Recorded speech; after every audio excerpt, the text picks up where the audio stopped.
නෑ මං එයාට කතා කරා. මං කිව්වා දරුවා ගැන හිතලා හරි අපි දෙන්න එකට ඉන්න ඕනේ. එයාට අම්මයි තාත්තයි දෙන්නම ඉන්න ඕනේ කියන එක. ඒත් දැන් එයා ඒකට කැමති නෑ.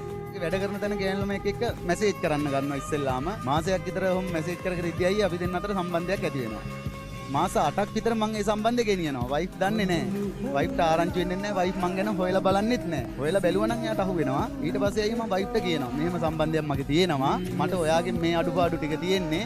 මට ඕනේ මාත් එක්ක ඉන්න. මම දැන් ඔයාලා ගෙදර ඉන්නේ. මට කවුරුවත් ඔයාලා ගෙදර නැහැ. ඔයා විතරයි ඉන්නේ. අසනීපයක් වුණා කියන්න ඉන්නේ ඔයා විතරයි. හැමදේම මම තේරුම් කරනවා. මං කියනවා මට මේ සම්බන්ධය නවත්තන්න පුළුවන්. ඔයා හරියට මාත් එක්ක ඉන්නවා. එයා ඒක පිළිගත්තේ නැහැ. එයා අම්මලා තාත්තලා එක්කම තමයි හිටියේ. ඊට පස්සේ ගෙදර ප්‍රශ්න ඇති වෙනවා. හිතපු නැති විදියට ප්‍රශ්න එනවා. එයාලගේ අම්මලා තාත්තලාගෙන් වයිෆ්ගෙන් මටත් දැන් තරහ යනවා. කොහොම ටික කාලයක් හිටියා. ඊට පස්සේ මම වයිෆ්ලා ගෙදරින් එන්න තීරණය කරා. දැන් වයිෆ්ලාගේ අම්මලා තාත්තලාන් ලොකුම ප්‍රශ්නේ තියෙන අයියේ. දැන් මම වයිෆ්ට කතා කළා අපි රෙන්ට් එකට ගියක් අරගෙන යන් පුතයි මායි ඔය තුන් දෙනා යන් කියලා. වයිෆ් ඒකට කැමතුනේ නැහැ. එයාලා ගෙදරින් එන්න. ඊට පස්සේ මං තනියම අයියේ රෙදි ටිකක් අරගෙන මං එන්න ලෑස්ති වුණා. පුතා ආවා මාත් එක්ක. තාත්තේ මාත් එනවා. අම්මා එක්ක ඉන්න බෑ කියලා පුතා ආවා. ඊට පස්සේ මං තීරණය කරනවා මගේ පුතාගේ අනාගතය තියෙන ඉස්කෝලේ යවන්න බෑ. මට දැන් ගෙදර ඉඳගෙන හැමදාම මේ දේ කරගෙන පුතාව ඉස්කෝලේ යවන්න බෑ. ඊට පස්සේ මං ආපහු වයිෆ්ට කතා කරලා මං තීරණය කරනවා පුතාව වයිෆ්ට දෙන්න. ආදරේ නැතිකමට නෙමෙයි. පුතාගේ අනාගතය ගැන හිතලා. දැන් අවුරුද්දක් අයියේ පුතා ඉන්නේ වයිෆ් ගාව. මම තනියම අයියේ දැන් මෙහි බෝඩ් වෙලා වැඩ කරනවා. එයාත් මාව අතහැරියට පස්සේ මට කවුරුවත් නැහැ. මට ඕනේ මගේ දේවල් බෙදා ගන්න, මගේ දේවල් කියන්න පුළුවන් කෙනෙක්.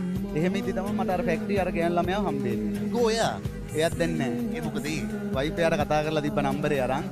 ඒ දෙන්න කතා කරා ඊට පස්සේ මං එක්ක කතා කරනවට වඩා එයා වයිෆ් එක්ක කතා කරා. දැන් වයිෆුත් නැහැ එයාත් නැහැ. වයිෆ්ට ආදරේද තාමත්? ඔව් ගොඩක් ආදරේ. ආයෙත් එකතු වෙන්න ආරාධනාවක් ආවොත් එකතු වෙනවද?